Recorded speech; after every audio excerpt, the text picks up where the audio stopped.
انما الاعمال بالنیات، کہ اعمال کا دار و مدار نیتوں پر ہے۔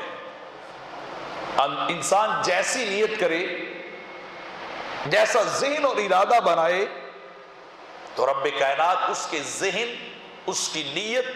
اس کے قصد اور ارادے کے مطابق اس کو اجر دیتا ہے۔ تو انسان کا اگر ذہن اور نیت ہو کہ مجھے لوگوں کی نظروں میں اچھا بننا ہے، تو پھر اس کا صلہ انسان کو دنیا میں مل جاتا ہے۔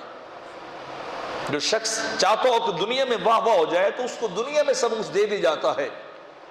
اور جو اللہ کے لیے کرے وہ سجدے بھی اللہ کے لیے کرے، وہ مال بھی خرچ اللہ کے لیے کرے، وہ اولاد کی پرورش بھی اللہ کی رضا کے لیے کرے، والدین کی نوکری اور اطاعت بھی اللہ کی رضا کے لیے کرے،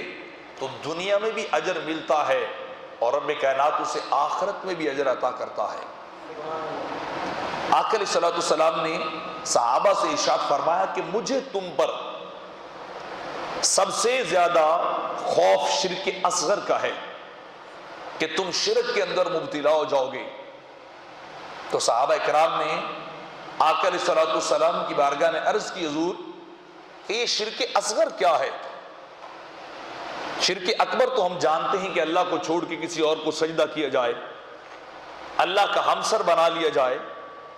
اللہ کے مقابلے میں کسی کو معبود اور مسجود سمجھ لیا جائے۔ حضور یہ تو ہم جانتے ہیں کہ وہ شرک اکبر ہے، شرک اصغر کیا ہے؟ تو میرے آقا علیہ الصلوۃ والسلام نے ارشاد فرمایا کہ شرک اصغر ریا ہے، کہ بندہ عمل بندوں کے دکھلاوے کے لیے کرے، بندہ نیکی دوسرے بندوں کی اپریشیٹنگ حاصل کرنے کے لیے کرے، ان کے تعریفیہ کلمات کے اصول کے لیے انسان جو ہے وہ کیا کرے، وہ اعمال کرے تاکہ لوگ مجھ سے خوش ہو جائیں۔ فرمایا مجھے اس بات کا تم پہ سب سے زیادہ خوف ہے کہ تم اس چیز کے اندر جب مبتلا ہو جاؤ گے، کیونکہ جب بندہ ایسے عمل، ریاکاری والے اعمال، دکھلاوے والے اعمال انسان جب رب کی بارگاہ میں لے کے آئے گا قیامت کے دن، تو رب کائنات خالق ذوالجلال اس بندے سے فرمائے گا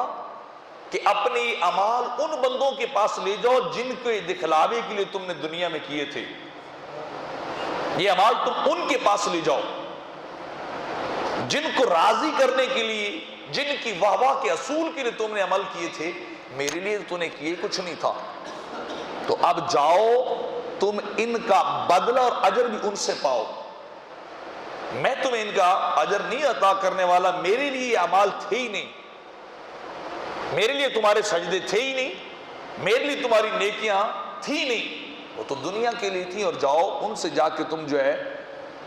جو کچھ حاصل کرنا چاہتے ہو کرو، آج میں تمہیں کچھ نہیں عطا کروں گا۔